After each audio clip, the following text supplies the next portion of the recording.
Cuando cae la noche y el mundo se sumerge en silencio, hay historias que esperan ser contadas, historias antiguas, cubiertas de polvo y de misterio, historias que no solo hablan de batallas y de reyes, sino también de fe, de sacrificio y de secretos. Imagina Europa en la Edad Media, calles empedradas, castillos cubiertos de niebla, iglesias que tocan el cielo, una época de contrastes, de rezos y espadas, de santos y pecadores, de cruzadas y coronas.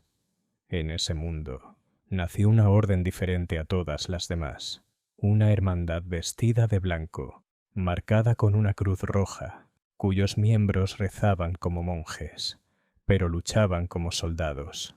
Pero su historia no comienza con poder ni riqueza. Todo empezó con un grupo reducido de hombres, solo 9 caballeros franceses, que después de la primera cruzada decidieron quedarse en Tierra Santa. No buscaban gloria, no buscaban oro.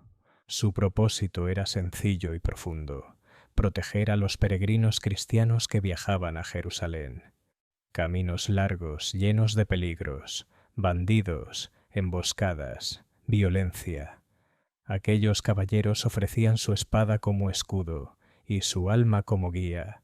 Era el año 1119, y aunque pocos lo sabían entonces, esa decisión marcaría el inicio de una de las instituciones más influyentes y enigmáticas del mundo medieval. Fueron recibidos por el rey Balduino II, quien les ofreció como base una sección del antiguo templo de Salomón. Desde ese lugar sagrado nació el nombre que les acompañaría para siempre: los pobres caballeros de Cristo y del templo de Salomón, o simplemente los templarios. Lo que siguió fue extraordinario. En pocos años, esa pequeña hermandad fue reconocida por el mismísimo Papa. Les dio privilegios únicos. Podían construir sus propios oratorios, no debían pagar impuestos, y lo más importante, respondían solo ante el Papa, no ante ningún rey. Esto les convirtió en una fuerza independiente, libre de los vaivenes del poder secular. Pero antes de entender cómo llegaron a ser una potencia militar, financiera y espiritual, antes de los castillos, los cofres llenos de oro y las leyendas oscuras, hay que mirar el mundo que les dio origen. A finales del siglo XI, Europa era una tierra dividida, reinos pequeños, señores feudales con sus propios ejércitos, conflictos constantes por el poder. Los campesinos trabajaban la tierra, los nobles guerreaban por territorios, y la Iglesia intentaba poner orden en el caos. Era una época en la que la vida era frágil, y la fe lo era todo. La Iglesia católica dominaba el alma de Europa, y su máximo líder, el Papa, buscaba unir a los reinos cristianos bajo una causa común. Esa causa llegó con un grito que cruzó montañas y mares: Dios lo quiere. Así comenzó la primera cruzada. Miles de hombres abandonaron sus tierras, sus hogares, sus familias, viajaron hacia el este, hacia la ciudad sagrada de Jerusalén. Querían liberarla del control musulmán, querían redimirse, querían algo más grande que ellos mismos.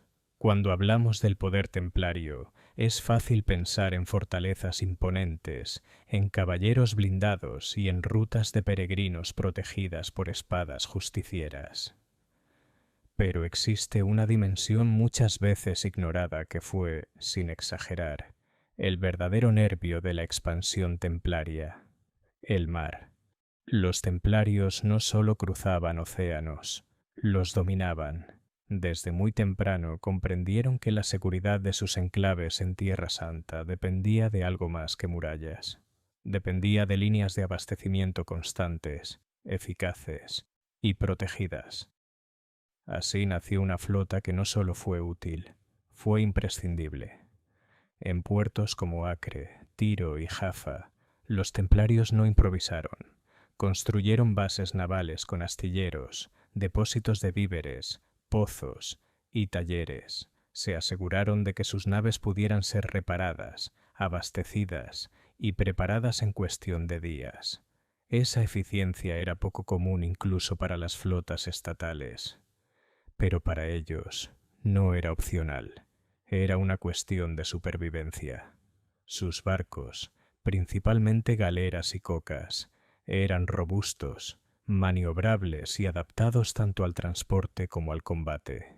Contaban con tripulaciones experimentadas, muchas veces reclutadas entre pueblos costeros que los templarios conocían por su lealtad y habilidad marinera.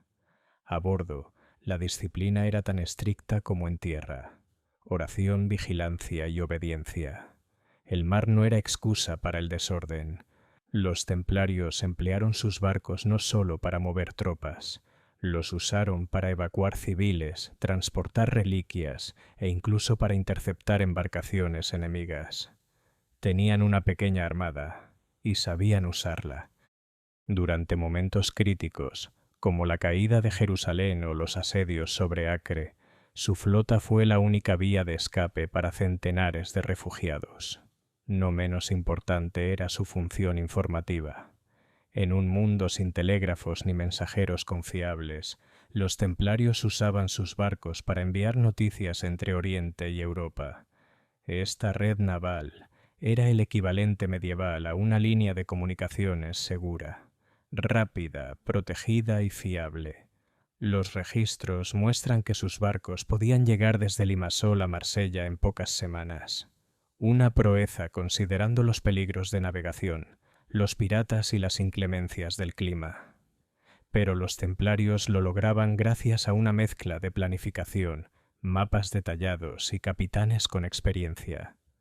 Este dominio del mar les dio ventajas estratégicas únicas. Podían reabastecer fortalezas sitiadas, transportar refuerzos y anticiparse a ataques enemigos. También les permitió crear una red de espionaje marítimo, detectando movimientos navales musulmanes y alertando con tiempo a los bastiones más vulnerables. Y como todo lo templario, este poder despertó sospechas. ¿Qué transportaban realmente sus barcos? ¿Por qué tenían rutas exclusivas? ¿Por qué su flota no obedecía a ningún rey? Estas preguntas no siempre tenían respuestas claras, y por eso crecían los rumores. Algunos decían que llevaban oro, otros secretos. Todos temían lo que no entendían.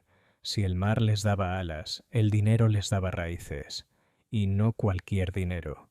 Un sistema financiero adelantado a su época, eficaz y basado en la confianza que solo una orden de fe y acero podía inspirar.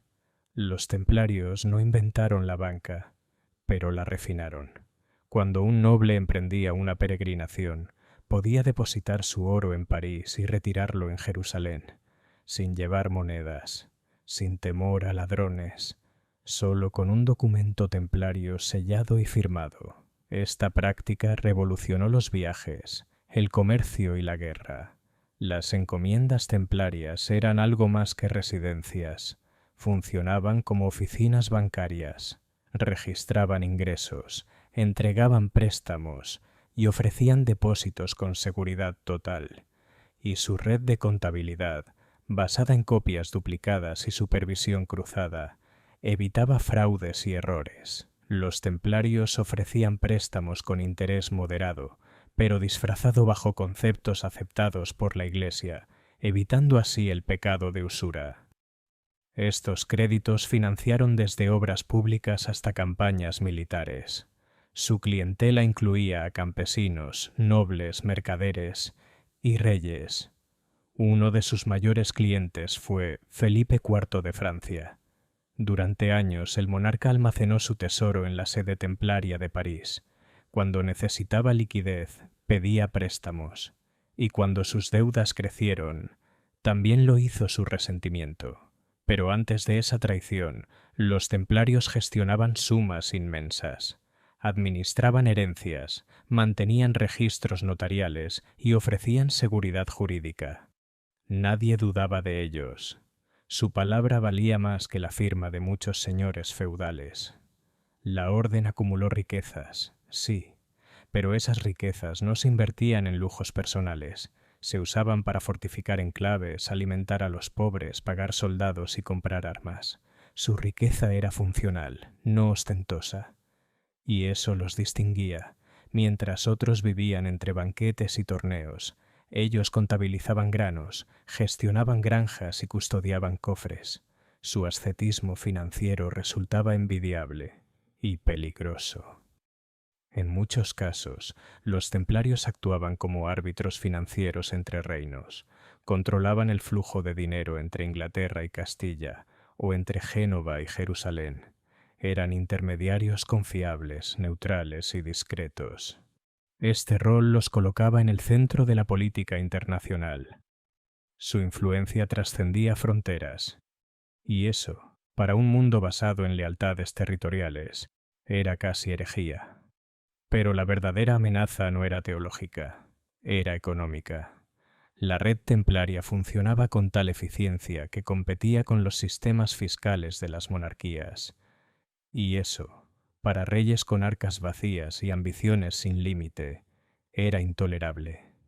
Pero por ahora, los templarios seguían en la cima, dueños del mar y señores del oro, no por ambición, sino por necesidad, porque su misión exigía recursos, y ellos, con fe inquebrantable, habían aprendido a generarlos con inteligencia y sin violencia.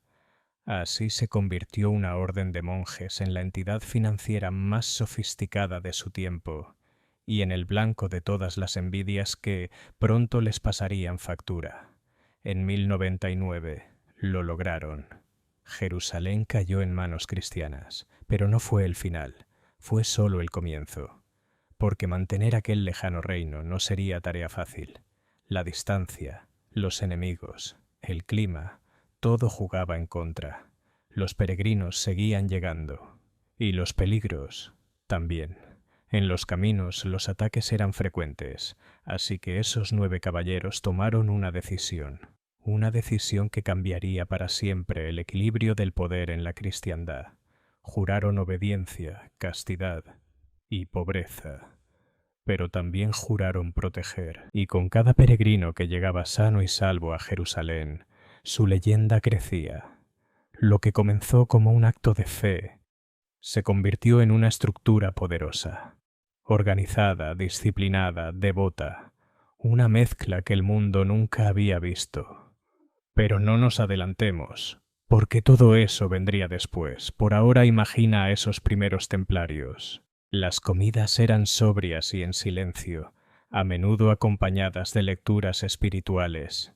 Las noches se reservaban para más plegarias y descanso breve. El ideal era una vida sobria, con sentido del sacrificio y la misión.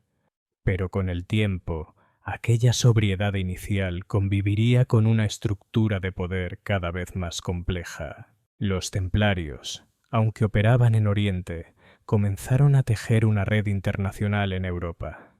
Sus casas, llamadas encomiendas, no eran solo centros de oración y reclutamiento, sino verdaderos nodos administrativos. Desde ellas se gestionaban recursos, se recibían donaciones y se coordinaban envíos hacia Tierra Santa. Esta infraestructura les permitió mantener una fuente constante de apoyo económico y logístico, fundamental para su operatividad militar. En paralelo, su papel en los reinos cruzados también se expandía. Ya no solo protegían caminos o escoltaban peregrinos, empezaron a construir fortalezas, a participar en campañas militares y a formar parte de los consejos estratégicos de los reyes cristianos. Su conocimiento del terreno, su disciplina y su autonomía los convertían en aliados valiosos y a veces incómodos. Las relaciones con otras potencias cristianas en Oriente, como el Reino de Jerusalén o los hospitalarios, eran cercanas pero no exentas de tensiones. Cada orden tenía su propia visión de cómo defender los territorios y sus propios intereses. A pesar de compartir la misma fe, no siempre estaban alineados en objetivos o estrategias. A medida que el conflicto con los estados musulmanes continuaba, los templarios se convertían en una fuerza militar de élite, Participaban en asedios, coordinaban rutas de suministro y protegían enclaves claves. Sus castillos, como el de Tortosa o el Crag de los Caballeros, se convirtieron en bastiones que resistían largos asedios. No eran invencibles, pero su reputación como combatientes disciplinados se consolidaba con cada campaña. La imagen del templario, austero, silencioso, determinado, comenzó a tomar forma. Con su manto blanco y la cruz roja, se volvieron un símbolo reconocible no solo en Tierra Santa, sino en todo el mundo cristiano. Se les percibía como ejemplo de devoción, como custodios de la fe, aunque también empezaban a despertar inquietud, porque con cada victoria su poder crecía y con cada donación su riqueza aumentaba. Lo que en un principio había sido una pequeña hermandad de caballeros pobres, comenzaban a transformarse en una institución con castillos, tierras, ingresos, barcos y contactos en casi todos los reinos cristianos. Esa transformación traería oportunidades, pero también nuevas amenazas. Durante las décadas siguientes a su consolidación, la Orden del Temple experimentó una expansión sin precedentes, no solo en influencia espiritual y militar, sino también en poder económico, administrativo y diplomático. Era evidente que ya no se trataba de una simple hermandad de protección. Los templarios se estaban convirtiendo en un verdadero sistema transnacional dentro de la cristiandad medieval. Este crecimiento no fue casual. Desde sus encomiendas en Europa, los templarios comenzaron a prestar servicios que iban más allá de la defensa de los peregrinos o la guerra santa. Ofrecían resguardo de bienes, facilitaban transferencias de fondos entre reinos y, en muchos casos, actuaban como banqueros. Monarcas, nobles y altos cargos eclesiásticos confiaban sus riquezas a las casas templarias, sabiendo que estaban protegidas no solo por murallas, sino también por el respeto que imponía la orden. En Jerusalén, su presencia se volvió imprescindible.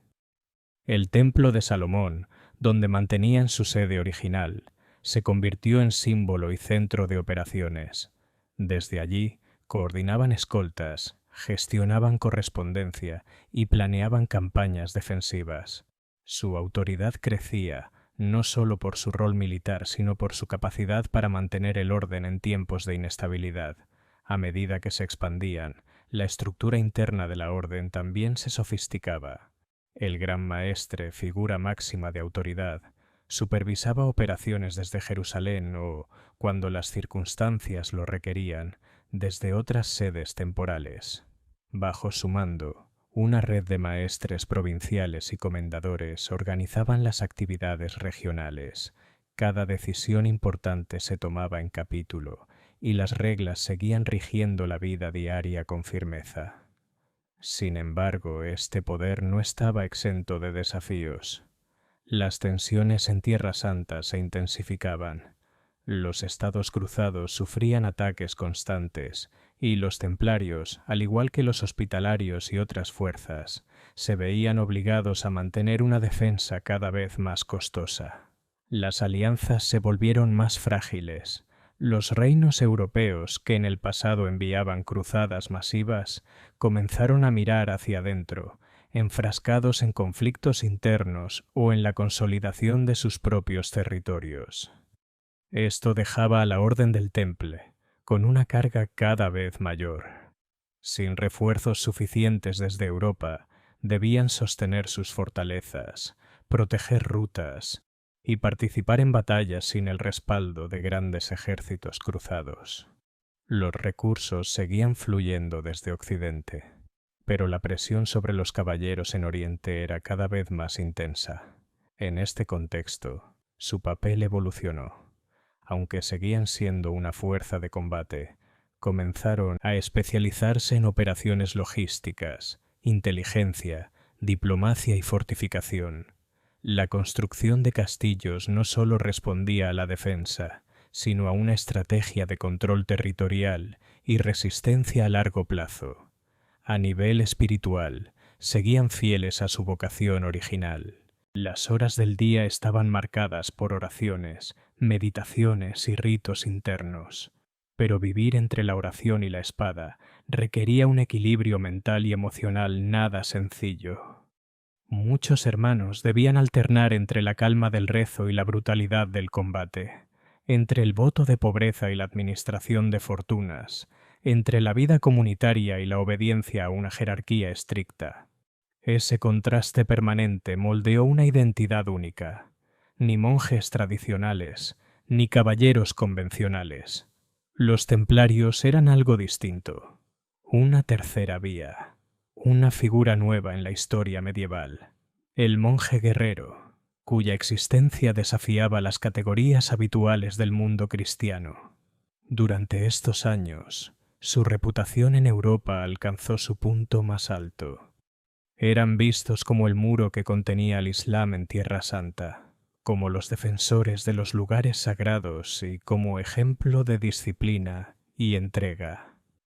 Pero al mismo tiempo, esa combinación de riqueza, independencia y prestigio comenzaba a generar recelo entre algunos sectores del poder, y aunque nadie lo sabía aún, las semillas de su declive ya estaban sembradas. Mientras los templarios crecían en prestigio, el mundo en el que operaban cambiaba rápidamente. El equilibrio político en Tierra Santa era inestable y las alianzas fluctuaban constantemente. Los reinos cristianos establecidos tras la Primera Cruzada, como Jerusalén, Antioquía y Trípoli, enfrentaban no solo la amenaza militar musulmana, sino también divisiones internas, ambiciones cruzadas y luchas por la supremacía. Los templarios, sin embargo, mantenían una postura distinta. Su lealtad no se dirigía a un rey específico ni a un noble local, sino a su gran maestre y, en última instancia, al Papa. Esto les daba una libertad de acción particular. Podían negociar con distintos reinos, moverse entre territorios y tomar decisiones estratégicas que a veces incomodaban a los gobernantes locales. Pero también les permitía actuar con agilidad ante situaciones de peligro, sin depender de las lentas deliberaciones de las cortes feudales. Uno de los mayores aportes de la Orden durante estos años fue la creación de un sistema de defensa regional. A través de sus castillos, los templarios creaban una red de puntos fortificados interconectados, capaces de alertarse entre sí y organizar respuestas rápidas ante ataques enemigos. No se trataba solo de estructuras militares, sino de centros logísticos, almacenes de armas, hospitales y refugios para poblaciones cercanas. Su conocimiento del terreno era profundo. Los hermanos veteranos transmitían su experiencia a los nuevos reclutas, instruyéndolos no solo en el arte de la guerra, sino en los códigos de conducta templarios. Esta formación combinaba práctica militar con disciplina espiritual, un equilibrio difícil, pero esencial para mantener la cohesión de una orden cuyo destino se jugaba tanto en la fe como en el campo de batalla. A nivel económico, el crecimiento seguía imparable. Las donaciones se multiplicaban, desde tierras en Castilla hasta molinos en Francia o viñedos en Italia. Las propiedades templarias generaban rentas constantes que eran cuidadosamente administradas. Parte se destinaba al sostenimiento de los hermanos en Europa, pero la mayoría se enviaba hacia Oriente, donde cada moneda contaba.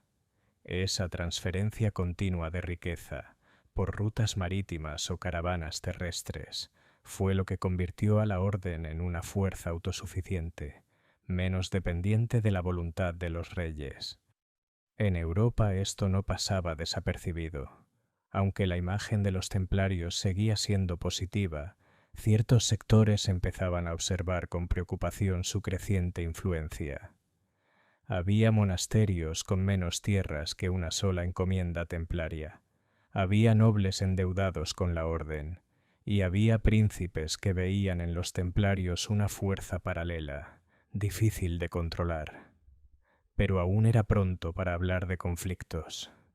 En esta etapa, la admiración superaba a la sospecha. Muchos jóvenes nobles aspiraban a ingresar en la orden. Lo veían como una forma de honrar a Dios, obtener gloria y formar parte de algo más grande que cualquier feudo familiar. La ceremonia de ingreso era sobria pero intensa. El candidato debía renunciar a sus bienes, aceptar las reglas de la orden y asumir una vida de obediencia y austeridad.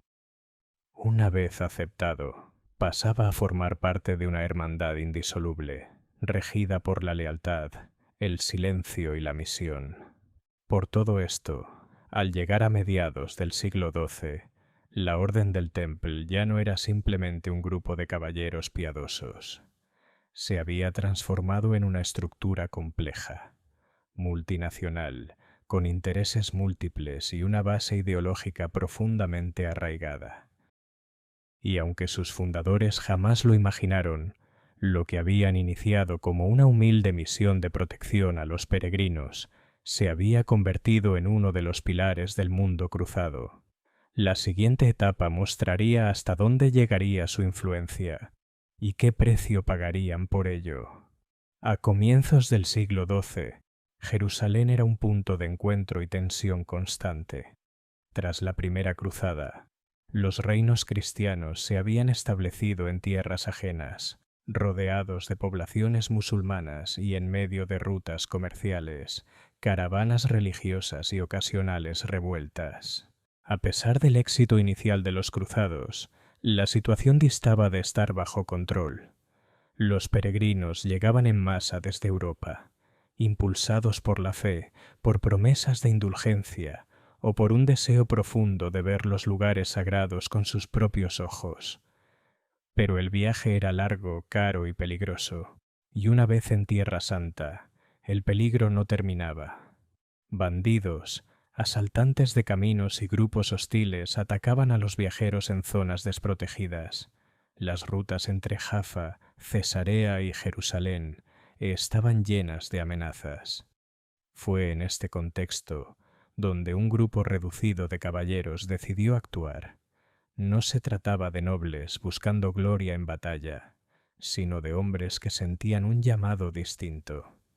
Querían dedicar su vida a proteger a los peregrinos, no como soldados a sueldo, sino como una hermandad religiosa. Hombres de armas, sí, pero guiados por una fe absoluta.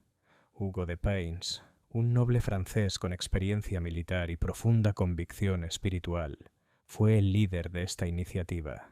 Reunió a 8 compañeros, también caballeros, y juntos formularon una propuesta que en su momento parecía casi absurda: formar una orden de monjes guerreros, hombres que hicieran votos monásticos, pobreza, castidad y obediencia, pero que empuñaran la espada en defensa de los indefensos. Este concepto era radical. Nunca antes se había planteado algo similar en la estructura cristiana medieval. El monacato se entendía como una retirada del mundo, una vida de contemplación.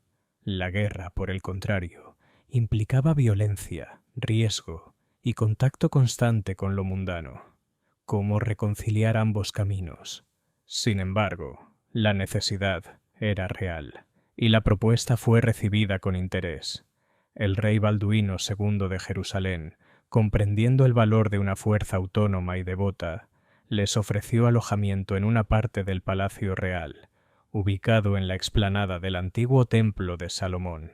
Este gesto fue simbólicamente poderoso. Los nuevos hermanos quedarían vinculados, desde el principio, al imaginario bíblico del templo, la fe y la protección sagrada.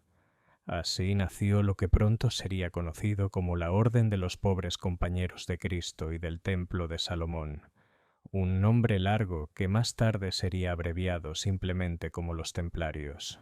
Durante los primeros años, su existencia fue modesta, sin recursos, sin reglas oficiales y con muy pocos miembros.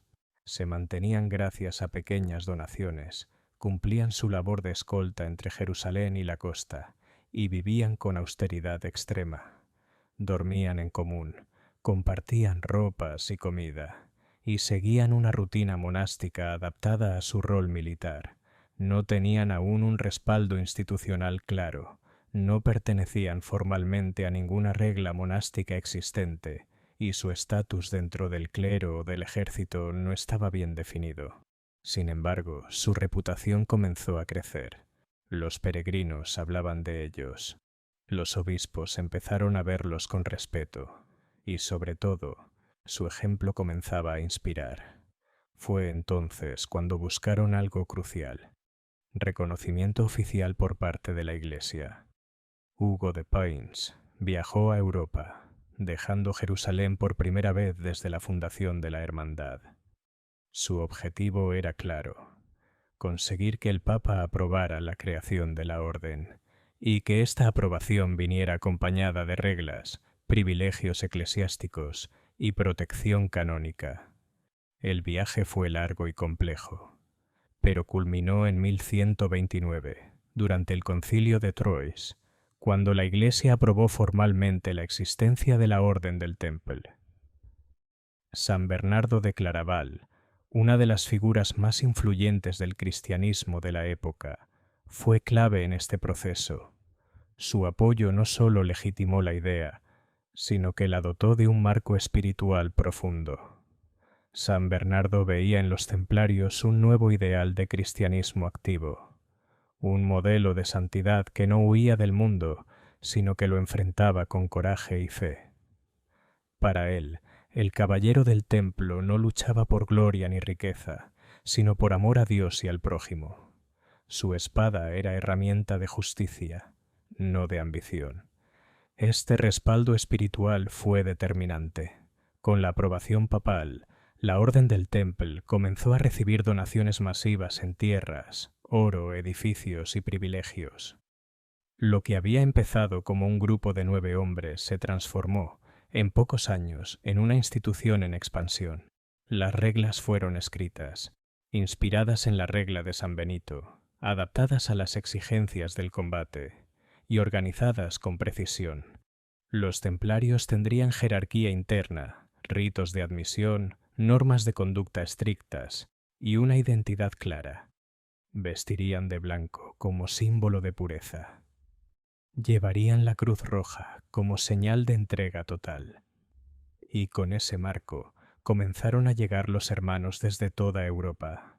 Nobles, soldados veteranos, incluso algunos con pasado criminal, que buscaban redención en una vida de servicio. Todos eran acogidos bajo una misma lógica: disciplina, fe y misión. La orden ya no era solo un ideal, era una realidad tangible, y su camino apenas comenzaba. El reconocimiento papal transformó la joven hermandad en una institución oficial con presencia europea. La aprobación eclesiástica no solo otorgó legitimidad espiritual, sino también una base política sólida. A partir de entonces, nobles y reyes comenzaron a hacer donaciones masivas: castillos, tierras, molinos, aldeas enteras. Todo ello no era un gesto simbólico, sino una inversión en un proyecto común: mantener el control cristiano en Tierra Santa. Así comenzó la expansión acelerada de la Orden del Temple. En Francia, Inglaterra, Aragón, Castilla, Portugal y más allá, surgieron casas templarias conocidas como encomiendas. Estas no eran simples residencias, sino centros de operación económica, recaudación y logística. Desde allí se organizaban los recursos que eran enviados a Oriente: caballos, víveres, armas y, sobre todo, hombres. Mientras tanto, en Tierra Santa los templarios se convertían en una presencia cada vez más visible. Custodiaban rutas, protegían fortalezas estratégicas y colaboraban con los ejércitos de los estados cruzados. Pero su papel no se limitaba al ámbito militar. En paralelo, comenzaron a actuar como intermediarios financieros, transportando fondos y actuando como una especie de banco rudimentario, fiable y protegido. Era una función que surgía de la necesidad. Cruzar el Mediterráneo con oro era arriesgado, por lo que los peregrinos preferían dejar sus bienes en manos templarias en Europa y recibir el equivalente en Oriente. Así, sin pretenderlo, la orden fue creando un sistema de crédito transcontinental que se adelantó siglos a la banca moderna. Pero esa expansión también trajo desafíos. A medida que la orden crecía, también lo hacía su complejidad. Las casas de Occidente y las fortalezas de Oriente funcionaban bajo realidades distintas. El mando del Gran Maestre debía equilibrar lo espiritual, lo militar, lo político y lo económico. Y no siempre era sencillo. Al mismo tiempo, la política de los Estados Cruzados, conocidos en conjunto como Outremer, se volvía cada vez más volátil. En teoría todos compartían un mismo propósito: mantener la presencia cristiana en Tierra Santa. Pero en la práctica, las rivalidades internas, los intereses económicos y las ambiciones personales generaban constantes conflictos. Los templarios, como orden independiente, se veían atrapados entre lealtades. Por un lado, respondían solo al Papa. Por otro, necesitaban cooperar con reyes, nobles y señores locales que no siempre compartían su visión o sus métodos. Y así, lentamente, comenzó a perfilarse una paradoja. La orden, nacida para proteger la fe, debía navegar en un entorno donde la política y la religión estaban profundamente entrelazadas. Una espada en una mano, una regla monástica en la otra, y en medio, el equilibrio frágil de un poder creciente. Con el paso de las décadas, ese poder fue consolidándose. Los templarios no solo eran soldados piadosos, se convirtieron en estrategas, administradores y negociadores. En algunos casos, actuaban como diplomáticos entre reinos cristianos y musulmanes. En otros, como comandantes de grandes campañas militares. Sus castillos en Tierra Santa eran fortalezas de vanguardia, construidas con ingeniería avanzada y diseñadas para resistir asedios prolongados. Pero cada victoria implicaba un nuevo dilema. Cuanto más crecían, más visibles se volvían, y cuanto más visibles, más vulnerables a la sospecha, la crítica y la envidia. La vida diaria en la orden se organizaba con rigor. Cada hermano tenía asignaciones específicas: combate, oración, gestión, entrenamiento. Las jornadas estaban marcadas por campanas y vigilias. La obediencia era absoluta. Las reglas prohibían el lujo, las posesiones individuales y el contacto innecesario con el exterior.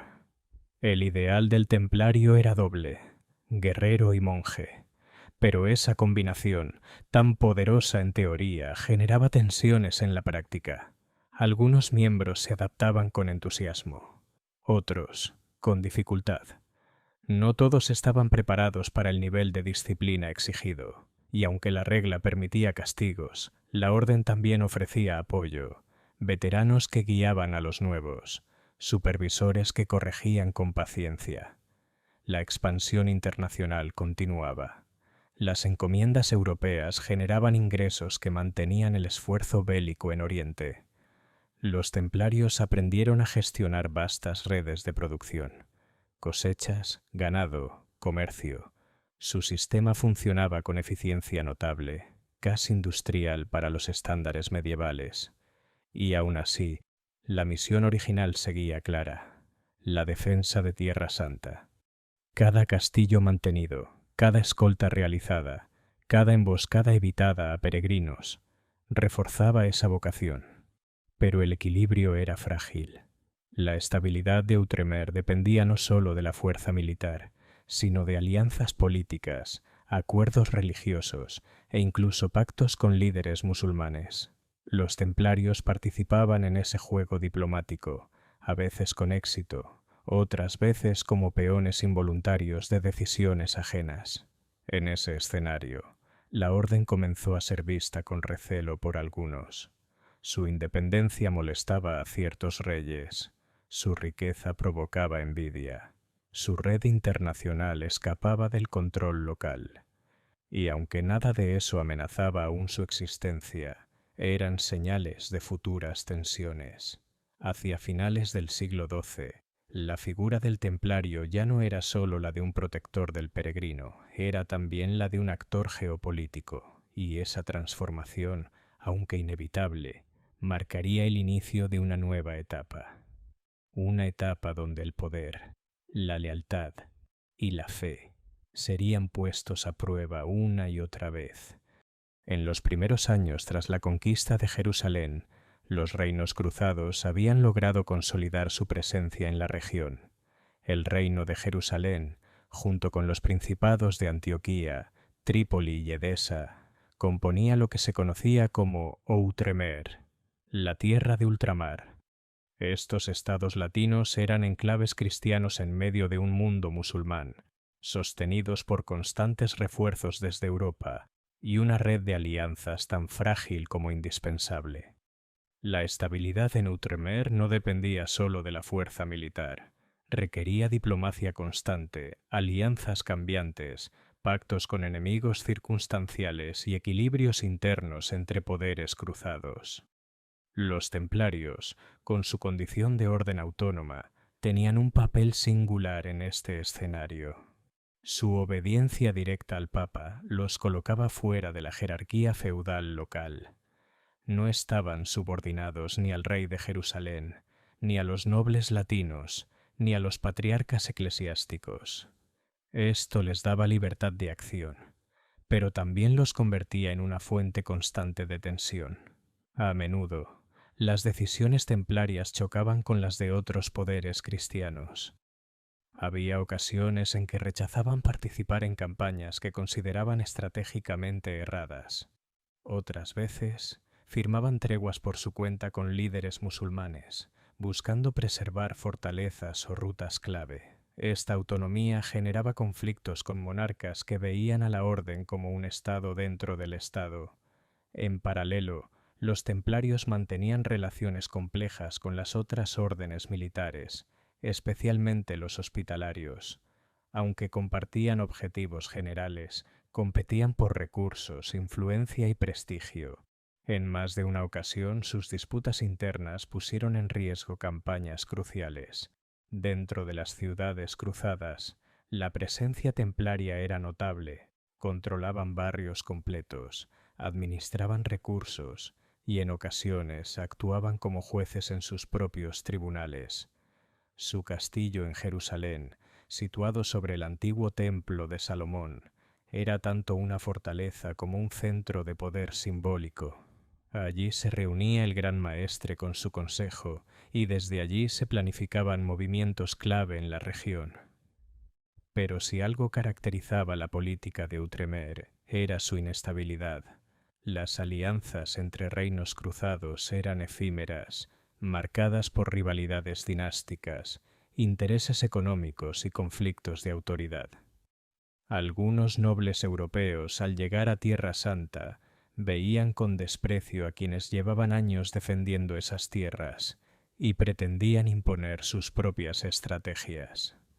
Los templarios, con su experiencia acumulada y su red de inteligencia, solían mostrarse cautos. Sabían que la fuerza por sí sola no bastaba y que precipitar una batalla podía significar la pérdida de fortalezas esenciales. Sin embargo, esa prudencia era malinterpretada a veces como cobardía o falta de compromiso. Uno de los puntos de fricción más recurrentes fue la gestión de los recursos. Las cruzadas eran costosas, y los reinos cruzados no siempre tenían medios para sostener ejércitos permanentes. Los templarios, en cambio, tenían respaldo europeo constante, lo que les permitía mantener guarniciones estables. Esa solvencia económica, lejos de ser vista con gratitud, despertaba suspicacias.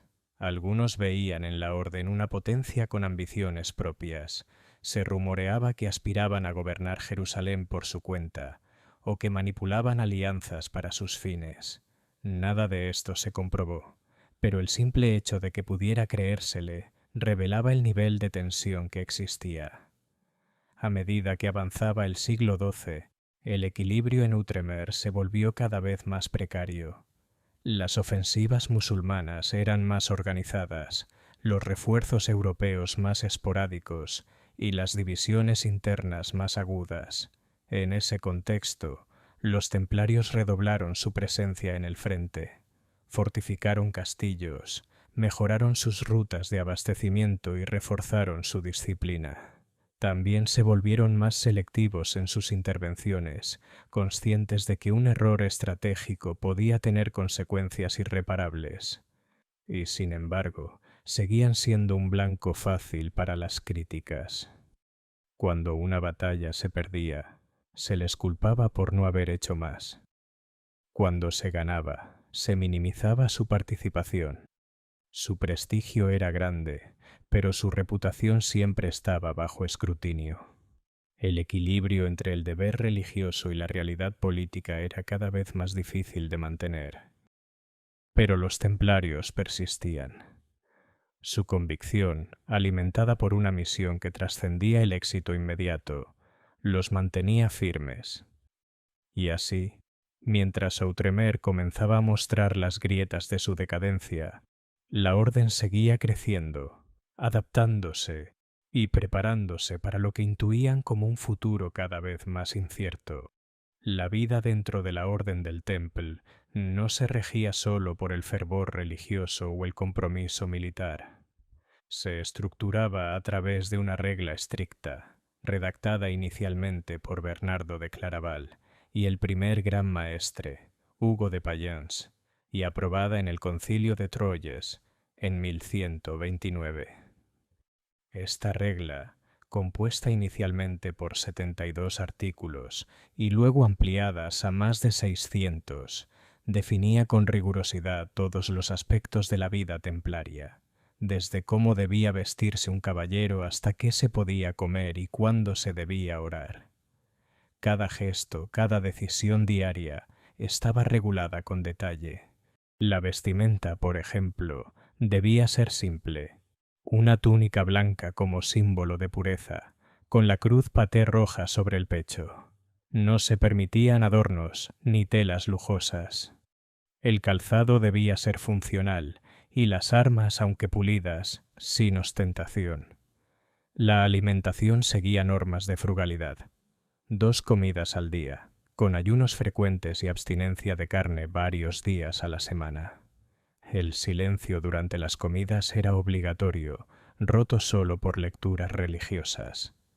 Esta práctica unía cuerpo y espíritu en la disciplina del deber. Las oraciones marcaban el ritmo del día, desde maitines antes del amanecer hasta completas al anochecer. Los templarios interrumpían cualquier actividad para asistir al coro. Incluso en campaña, improvisaban espacios de oración. Porque para ellos, la batalla espiritual era tan real como la física. El celibato era obligatorio. Los miembros de la orden renunciaban a toda relación sentimental o sexual. No podían besar a una mujer, ni siquiera a sus madres o hermanas. La castidad se consideraba esencial para mantener la pureza del voto y la fortaleza del espíritu. El voto de pobreza no implicaba indigencia, sino desapego. Ningún templario poseía bienes personales. Todo pertenecía a la orden, desde el caballo hasta la cuchara. Este principio permitía una administración centralizada y eficiente, al tiempo que eliminaba disputas internas por riqueza o herencia. La obediencia era absoluta. El gran maestre decidía los destinos, las misiones y hasta los castigos, pero también existían consejos de ancianos y capítulos generales, donde se debatían asuntos importantes. Esta mezcla de jerarquía y consulta interna dotaba a la orden de una estructura sólida pero flexible. Los castigos por incumplir la regla variaban según la falta, desde rezos adicionales y ayunos hasta la expulsión definitiva. Algunos hermanos que rompían el celibato eran obligados a llevar cadenas bajo la ropa o comer en el suelo durante meses. La vergüenza era parte de la penitencia. Los novicios pasaban por un proceso de instrucción antes de ser admitidos. Durante este periodo se les enseñaban los principios de la regla, la historia de la orden, el uso de las armas y la vida en comunidad. Solo al demostrar su compromiso eran aceptados plenamente. Esta regla templaria no era estática. Con el tiempo se adaptó a nuevas realidades, a distintas regiones y necesidades, pero su esencia nunca cambió. Una vida de disciplina, humildad, servicio y fe. Esta rigidez en apariencia daba en realidad una gran fortaleza interna. En un mundo medieval donde las lealtades eran inestables y los ejércitos se disolían tras cada campaña, los templarios ofrecían continuidad. Su estructura les permitía mantenerse operativos incluso en los peores momentos.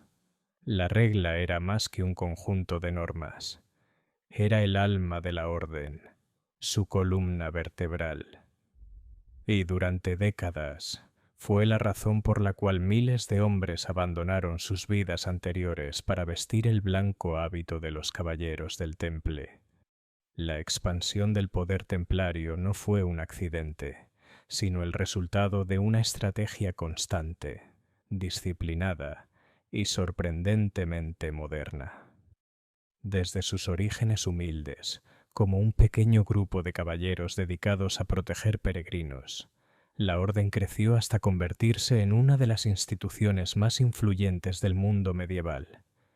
Y lo hizo sin coronas, sin territorios propios y sin ejércitos de vasallos. Su poder residía en su red, su reputación y su capacidad para operar como una organización internacional siglos antes de que existiera ese concepto. Este ascenso comenzó en Tierra Santa, pero se consolidó en Europa.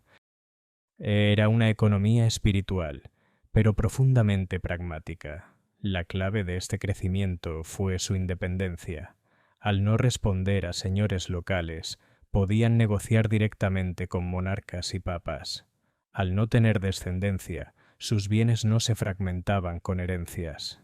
Y al estar organizados como una estructura piramidal con sede central en Jerusalén y más tarde en Chipre, podían tomar decisiones rápidas, redistribuir recursos y actuar con coherencia. En el siglo XIII, esta maquinaria alcanzó su punto álgido.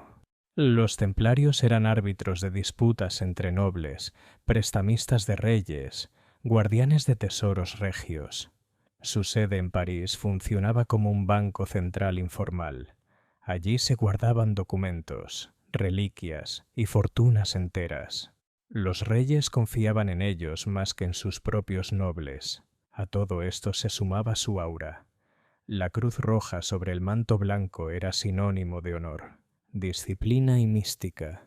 Un caballero templario podía recorrer Europa sin temor. Su sola presencia bastaba para imponer respeto, y esa imagen de incorruptibilidad era un capital simbólico aún más valioso que el oro. El ascenso templario también se alimentó de su capacidad diplomática. La orden mantenía emisarios en todas las cortes europeas, tejiendo alianzas discretas, ofreciendo apoyo financiero o logístico y actuando como intermediarios en negociaciones complejas. Gracias a esta red de relaciones, podían anticipar movimientos políticos, responder a crisis con agilidad y, en muchos casos, influir en decisiones de Estado sin levantar sospechas. Los templarios también desarrollaron una estructura administrativa excepcional para su época. Documentaban cuidadosamente ingresos y egresos, inventariaban propiedades y mantenían registros contables en múltiples idiomas. Algunos historiadores consideran que este nivel de organización anticipó formas de burocracia moderna. Era una combinación de disciplina militar, vocación monástica y eficiencia comercial. Mientras sus fortalezas militares en Tierra Santa resistían ataques, en Europa construían fortalezas económicas. No eran simplemente castillos, sino centros de poder multifuncionales. Protegían bienes, albergaban peregrinos, servían de depósito para tesoros y operaban como nodos de una red que abarcaba todo el continente. Muchos nobles europeos, en lugar de dejar sus bienes en manos de herederos divididos, los donaban a la orden, buscando así asegurar su salvación eterna. Esta práctica, extendida por toda la cristiandad, convirtió a los templarios en grandes terratenientes, pero también en custodios del alma feudal europea. En paralelo, su imagen pública era cuidadosamente cultivada. No se trataba solo de rezar y combatir, también eran ejemplo de humildad, castidad y obediencia. El ideal del caballero santo, defensor de los indefensos y modelo de virtud, alcanzaba su máxima expresión en los templarios. Esta imagen era proyectada en sermones, cartas papales, crónicas y relatos que circulaban entre los fieles, pero como todo poder creciente, también acumulaba enemigos. En algunas regiones, las élites locales veían a los templarios como competidores incómodos. En otras, se les acusaba de actuar con demasiada independencia. Y aunque la orden evitaba involucrarse abiertamente en disputas internas, su sola presencia bastaba para alterar equilibrios de poder. Los reyes, que en un principio habían sido sus protectores, empezaron a verlos con suspicacia. ¿Cómo podía un grupo de monjes guerreros tener más liquidez que un reino? ¿Cómo era posible que nadie supervisara sus cuentas, que no debieran lealtad directa a ningún trono? La paradoja del Temple era esta: cuanto más eficaces se volvían, más amenazantes parecían. Su neutralidad política, que había sido su escudo, comenzaba a interpretarse como arrogancia, y su poder espiritual, antaño admirado, se transformaba en un motivo de desconfianza. A finales del siglo XIII, mientras en Tierra Santa se apagaban los últimos bastiones cruzados, en Europa los templarios estaban en la cima de su poder. Pero ese mismo poder, acumulado con paciencia y sacrificio, empezaba a generar sombras que preludiaban su caída. Así, lo que parecía un éxito indiscutible era en realidad el punto de inflexión. El Temple era respetado, temido, envidiado, y cada vez más solo. Cuando se habla de los templarios, muchos piensan en espadas, cruzadas y castillos. Pero su legado más duradero quizás no se forjó en el campo de batalla, sino en los libros de cuentas, en los contratos sellados con cera y en la meticulosa administración de recursos dispersos a lo largo de todo el continente europeo. La economía templaria no fue una simple acumulación de bienes, fue una transformación profunda de las prácticas financieras medievales. Desde sus inicios, la Orden del Temple entendió que su misión no podría sostenerse solo con fervor espiritual o bravura marcial. Hacía falta una base material sólida, constante y eficaz. Para ello, desplegaron una red logística que abarcaba desde pequeños molinos hasta vastas propiedades agrícolas, pasando por mercados, talleres, puertos y enclaves estratégicos en rutas comerciales claves. Cada encomienda templaria funcionaba como una célula autosuficiente. Producía, almacenaba, comerciaba y registraba.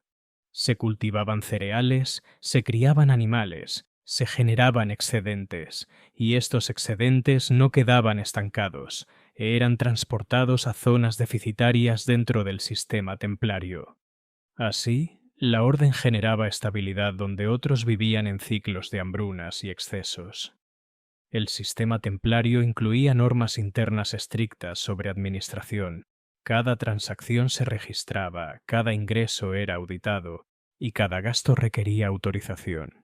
Esta cultura de control permitió a la orden evitar el despilfarro y acumular riquezas de forma metódica. No eran tesoros ocultos, sino una infraestructura funcional orientada al sostenimiento de su misión militar y espiritual. La economía templaria también era innovadora. Introdujeron prácticas como la contabilidad doble, los registros paralelos y el uso de sellos personales para autenticar transacciones. Cada comandante tenía responsabilidades financieras y debía rendir cuentas ante superiores, quienes revisaban sus libros periódicamente. Esta estructura jerárquica con controles cruzados permitía detectar irregularidades rápidamente. Los templarios también funcionaban como promotores del comercio. ofrecían crédito a comerciantes, transportaban mercancías valiosas y proporcionaban escolta a caravanas. En muchos casos, ofrecían seguros rudimentarios. Si el comerciante sufría pérdidas por causas ajenas a su voluntad, podía recuperar parte de su inversión. Esta práctica, aunque primitiva, anticipaba conceptos modernos como el seguro comercial. Además, convirtieron algunas de sus fortalezas en auténticos centros de intercambio. Castillos como Tomar, en Portugal, o La Rochelle, en Francia, no eran solo bastiones militares. Eran puntos neurálgicos donde se cruzaban mercancías, se firmaban acuerdos y se redistribuían bienes hacia el Levante. Esta red logística era más eficiente que muchas rutas comerciales controladas por estados o gremios. Su papel como intermediarios también los convirtió en depositarios de confianza. Nobles, burgueses e incluso monarcas confiaban sus riquezas a los templarios no solo por seguridad física, sino porque sabían que la orden no especulaba ni desviaba fondos. En un mundo donde los saqueos y las confiscaciones eran comunes, la neutralidad templaria era un activo valioso. La diversificación también fue una clave de su éxito económico.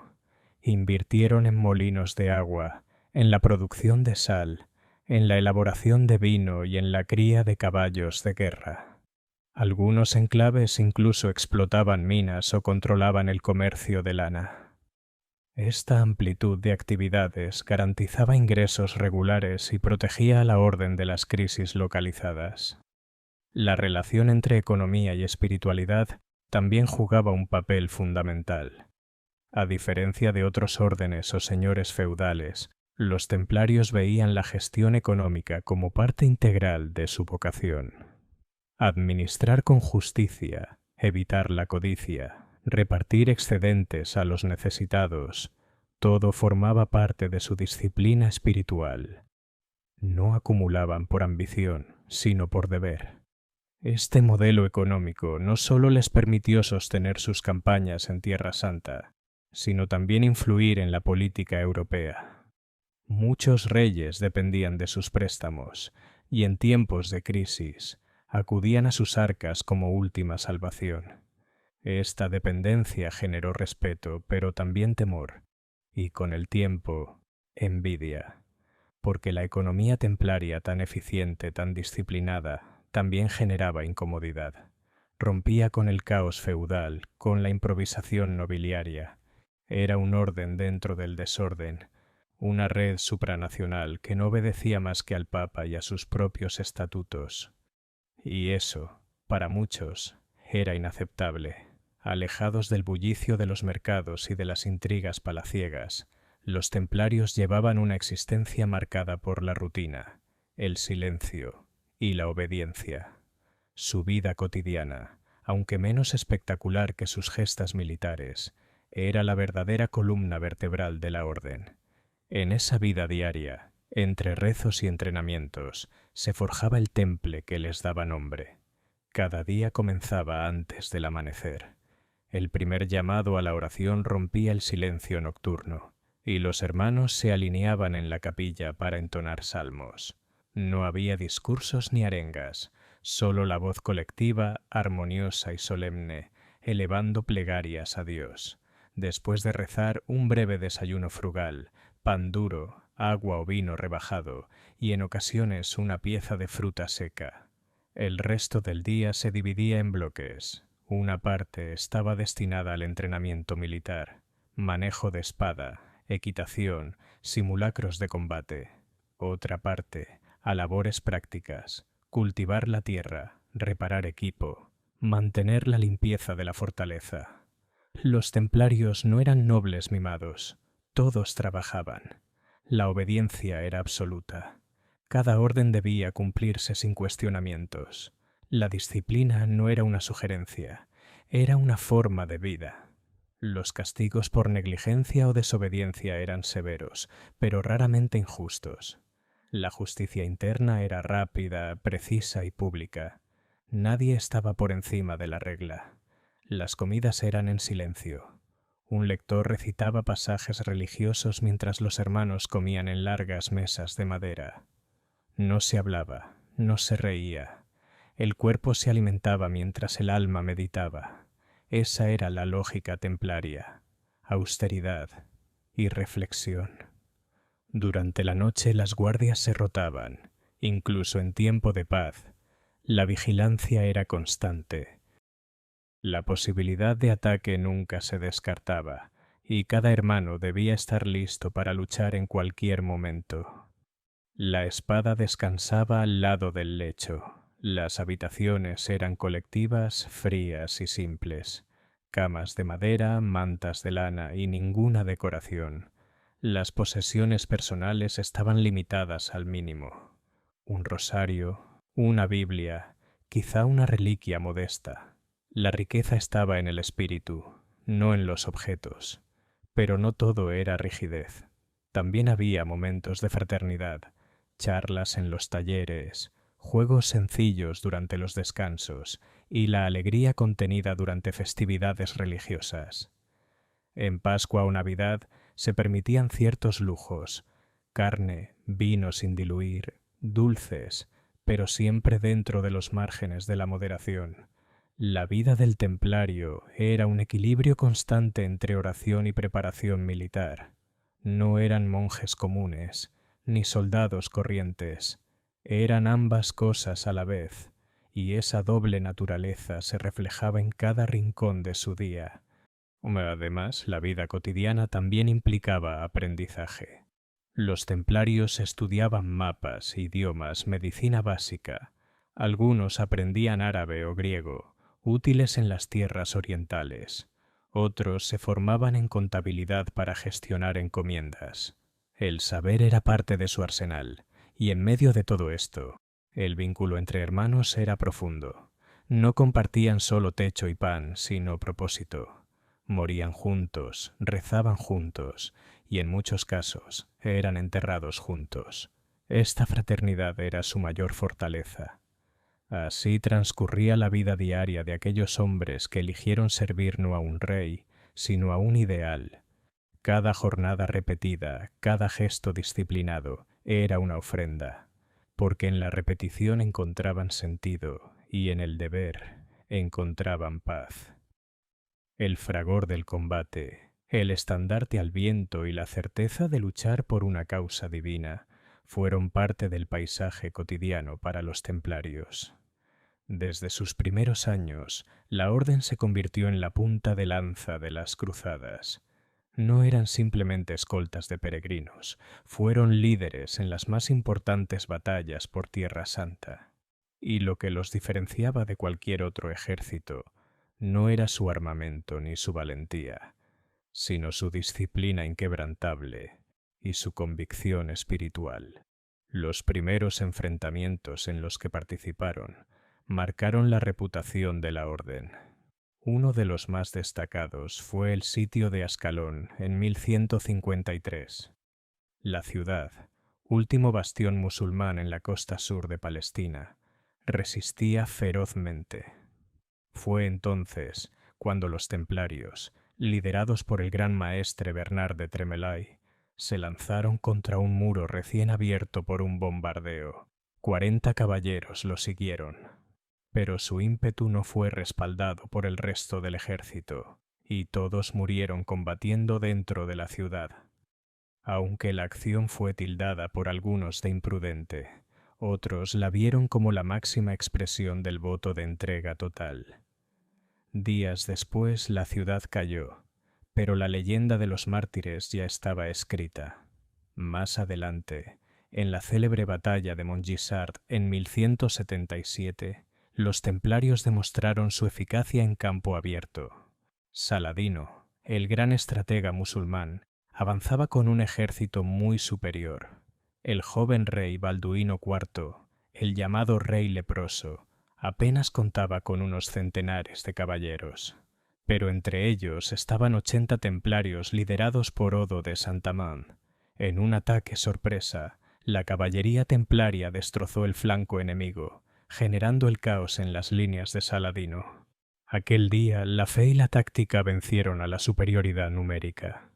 Pero no todas fueron victorias.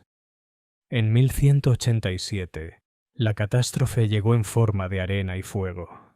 En los cuernos de Hattin, los cruzados, mal preparados y peor dirigidos por el rey Guy de Lusignan, cayeron en la trampa de avanzar por una zona sin agua en pleno verano. Los templarios y hospitalarios formaron la retaguardia, resistieron hasta el final, pero la derrota fue total.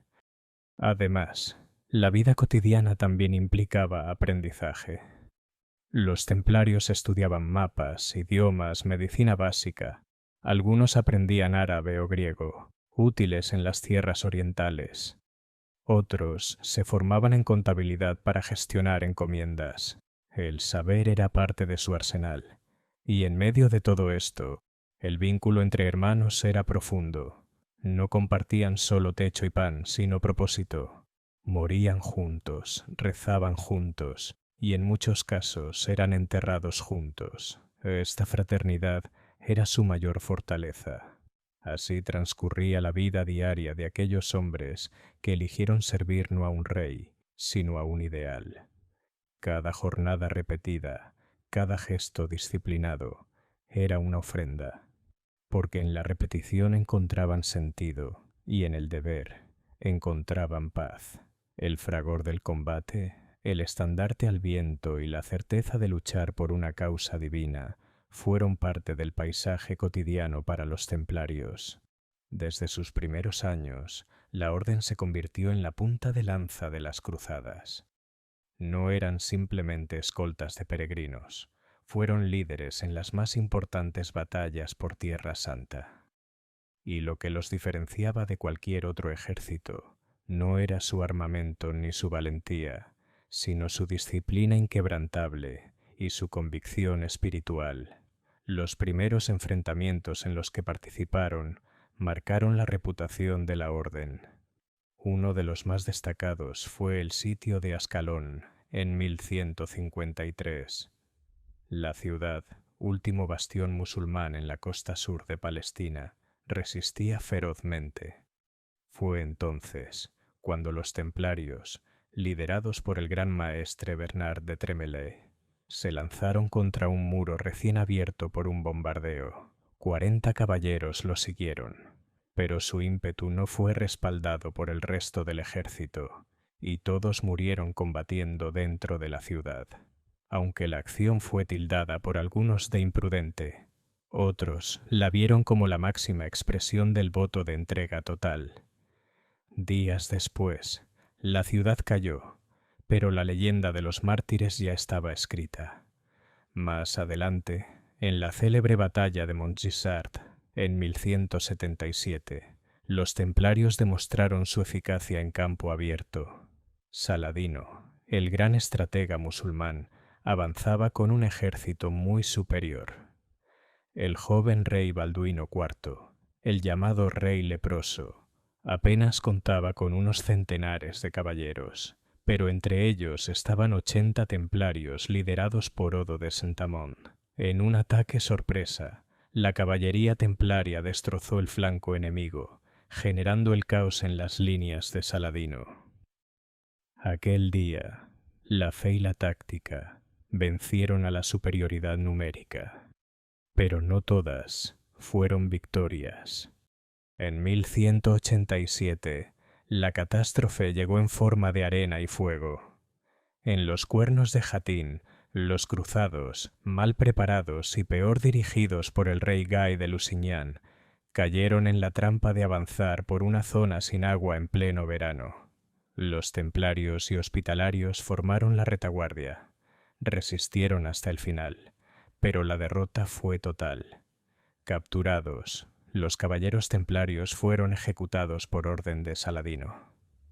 Se dice que los decapitó uno a uno, no por odio personal, sino porque sabía que mientras vivieran, representaban una amenaza militar inigualable.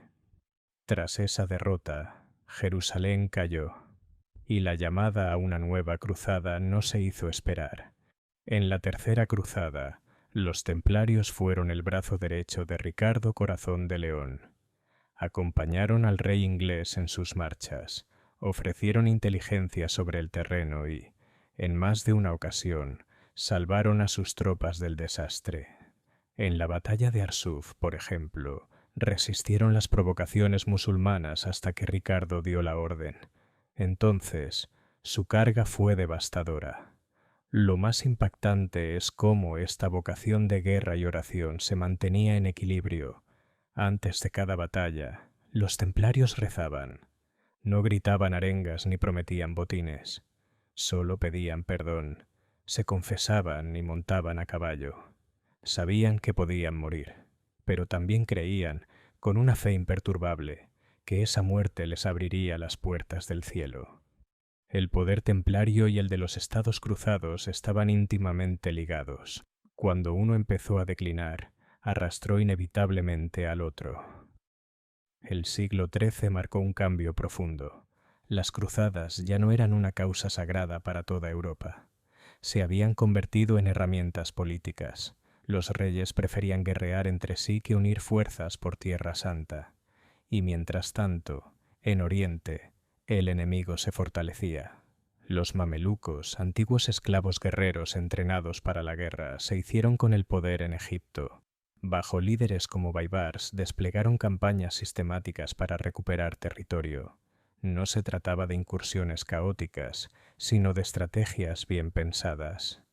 Fueron eliminando uno a uno los enclaves cristianos, primero pequeñas fortalezas, luego ciudades clave, y los templarios, a pesar de su valentía, no podían detener solos el avance de un poder unificado, moderno y despiadado. En 1291, todo cambió con la caída de Acre. La joya del poder cruzado, el último gran bastión cristiano en Tierra Santa, fue asediada por un ejército gigantesco. Dentro de la ciudad, los templarios lucharon hasta el último momento. Cuando las murallas cedieron, se refugiaron en su fortaleza interna, resistieron días más y permitieron evacuar a civiles. Finalmente, con el edificio derrumbándose, el gran maestre Guillaume de Beaujeu cayó liderando la carga. Fue el fin simbólico y práctico de la presencia templaria en Tierra Santa. Tras la caída, los templarios se refugiaron en Chipre. Desde allí intentaron mantener una mínima presencia militar, pero la realidad era clara. La cruzada había terminado, y con ella, su razón de ser. La máquina perfecta de combate, abastecimiento y fe ya no tenía un objetivo, y eso los hacía vulnerables. Mientras los hospitalarios encontraron una nueva misión en el mar, los templarios quedaron anclados en su pasado glorioso. Su estructura seguía en pie, sus recursos aún fluían, pero su narrativa ya no seducía reyes ni papas. Era solo cuestión de tiempo que el poder los mirara con sospecha, porque un ejército sin guerra, un banco sin propósito, una orden sin tierra, empieza a parecer más una amenaza que un aliado. Y ese temor sembrado, esa incomodidad generada por su sola existencia, acabaría transformándose en conspiración y traición. Pero esa historia merece su propio capítulo. El final de los templarios no llegó en los campos de batalla ni en los muros derrumbados de Acre. Llegó en salones de mármol, entre susurros, cálculos políticos y acusaciones diseñadas para destruir no con espadas, sino con palabras. La orden más poderosa de la cristiandad cayó bajo el peso de una conspiración tejida con paciencia, astucia y ambición. Y el arquitecto de su caída fue el rey más poderoso de Europa. Felipe IV de Francia. Felipe el Hermoso, como se le conocía, no era un hombre impulsivo. Su rostro perfecto ocultaba una mente que veía en cada rincón una oportunidad para reforzar su trono. Y cuando sus arcas quedaron vacías por guerras y derroches, sus ojos se volvieron hacia aquellos que bajo capa de misticismo y cruzadas manejaban una riqueza inmensa. Los templarios. El 13 de octubre de 1307, a la salida del sol, Miles de hombres armados recorrieron las ciudades francesas con un mismo objetivo: capturar a todos los miembros de la Orden del Temple. El gran maestre Jacques de Molay fue apresado en París. Nadie lo esperaba. Nadie entendía. Había rumores, sí, pero jamás se pensó que el rey iría tan lejos. Las acusaciones fueron brutales: herejía, idolatría, sodomía, negación de Cristo. Los templarios, se decía, adoraban un misterioso ídolo llamado Baphomet, escupían sobre la cruz en rituales secretos y se entregaban a prácticas impías.